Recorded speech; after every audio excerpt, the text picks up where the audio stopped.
Hi guys, welcome back to Spelling and Word Study.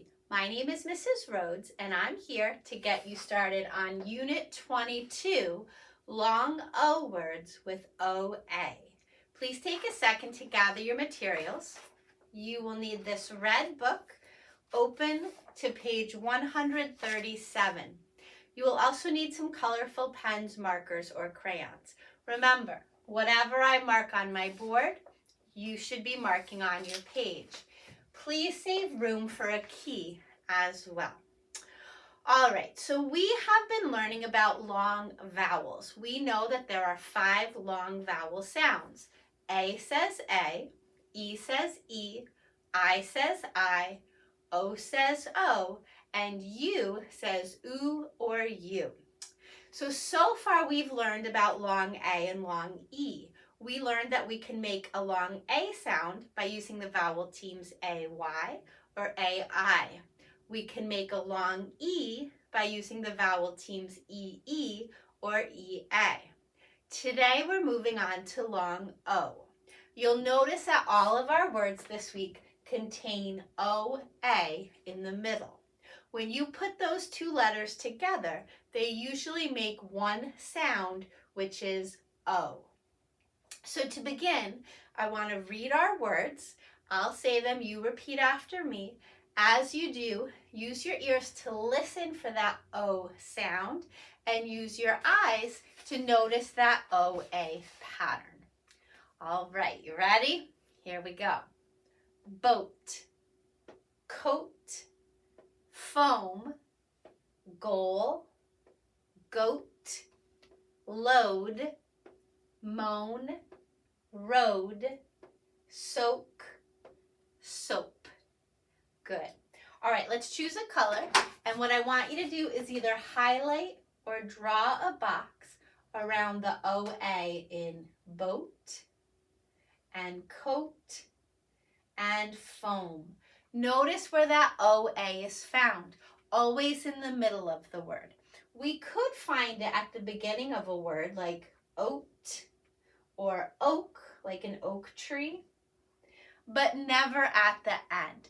If we see OA at the end of a word, it's probably not saying O. The only word I can think of, as a matter of fact, is this one, and that says boa, like a boa constrictor, a type of snake. So if you want to see that OA, look for it at the beginning or the middle of a word. All right, let's continue.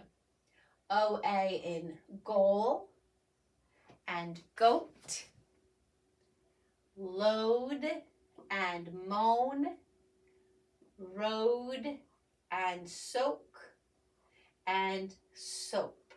Hopefully, as you're coloring or putting a box around those words, you are taking a little mental picture of that OA pattern. You have to remember that O always goes first. The AO, if you switched it around, would make a totally different sound. So over here, red box equals OA vowel team, and together they make a long O sound.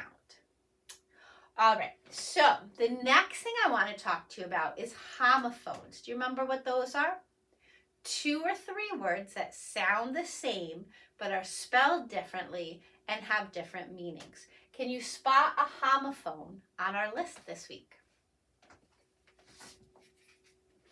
There's one, the word road, right?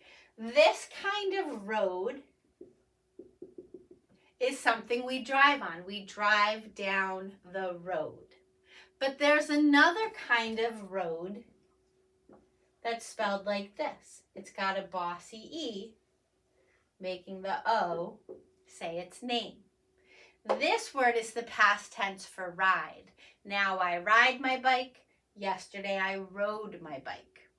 This kind of road, different from this kind. So what I'm going to do is I'm going to underline road, and over here I will remind myself that that blue underline represents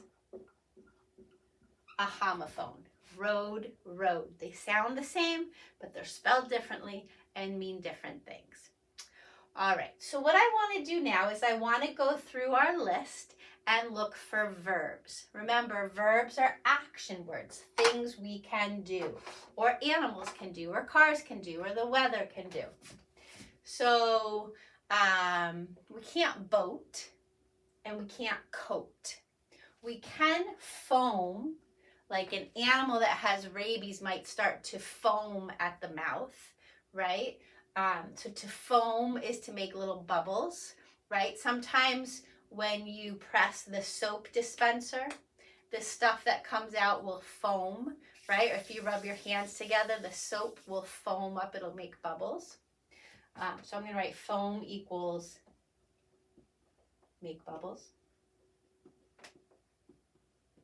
So you can foam, you can't goal, and you can't goat.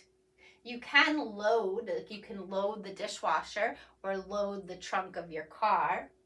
You can definitely moan if you're in pain. You're like, oh, my belly hurts. You are moaning. You can't road. You can soak. You can soak in a tub. You can soak in like the hot tub, right? Just kind of relax and let your body get all cozy. If you have a stain on your shirt, you might put some detergent on it and then soak it in the sink or soak it in a basin to get that stain out. So to soak something is to put it in water. And you can't really soap. That's a thing. So over here, V represents verbs. And remember, a verb is an action word. Okay. I also want to go back, think back to the very beginning of the year. We talked about nouns. Nouns are people, places, or things. If you can touch it, if you can draw it, it is a noun. You guys spent the first few weeks of this school year taking singular nouns and turning them into plural nouns. You turned cat into cats and bus into buses. So let's see if we can find some nouns today. We have boat, right? A boat is a thing that floats on the water. We have coat. That is also a thing. It can be a coat that you wear when it's chilly outside. It could also be a coat of paint. If you change the color of your bedroom, you might add a coat of pink paint or blue paint. So that's a noun. Foam, I told you it's a verb, but it can also be used as a noun, right? So sometimes when there are a lot of waves, you can see the foam, the bubbles on the water. Or sometimes if you're in the bubble bath, right, you pour the bubble bath in and it makes a bunch of foam, a bunch of bubbles. So that's a noun. A goal is a noun, right? It can be like you score a goal when you're playing soccer or hockey, or a goal can be something you're working towards, like trying to learn your addition facts or learn the names of all 50 states. Those are goals that you set for yourself. A goat is a noun, right? That's a farm animal. A load can be a noun. You can load the dishwasher or you can load the washing machine and then you take out the load of laundry. So a load is just a pile, right? So you might help your grandfather. Maybe he chops down a bunch of wood and then you take that load somewhere else to stack it. Okay, moan can be a noun. I know it's a verb, right? You moan, but like a moan can be like super annoying. Like I don't want to listen to that moan anymore. A road is a noun, right? It's something you drive on. And then soap, of course, is a noun. That's stuff we use to clean our body or wash our hands. Okay, so over here, N stands for noun. And those are people, places, and things. I don't see any describing words this week, no adjectives. So it looks like everything on our list is either a noun or a verb. Now, when you get to page 140, you're going to practice taking some of your verbs and changing their tense. So for instance, you could take the word moan and change it to moans, like he always moans when I tell him he has to get his flu shot, right? Or he always moans when I ask him to unload the dishwasher, okay? His moaning is driving me crazy. Notice when we add an S suffix or an ing, we don't have to double anything. We don't have to drop anything. It's nice and simple. Just add the S, add the ing, okay?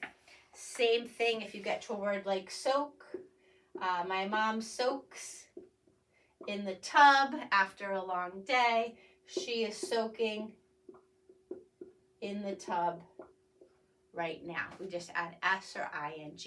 When you get to the bottom of this page, you're going to have a little practice with compound words. Remember, compound words are two smaller words glued together. So you could have a road, or you could have a railroad. A railroad is a road that's made out of rails, right, for trains. You can have a road, or you can have road work. My street was closed because there was a crew out there doing road work. They were fixing potholes. I could take a word like boat and glue it to another word to make sailboat. That's a boat that sails. Or maybe rowboat, which would be a boat you can row. Okay, so later in this unit, you will be looking for compound words, two words glued together. All right, that's all I have for you today. Good luck, and I will see you next time. Bye-bye.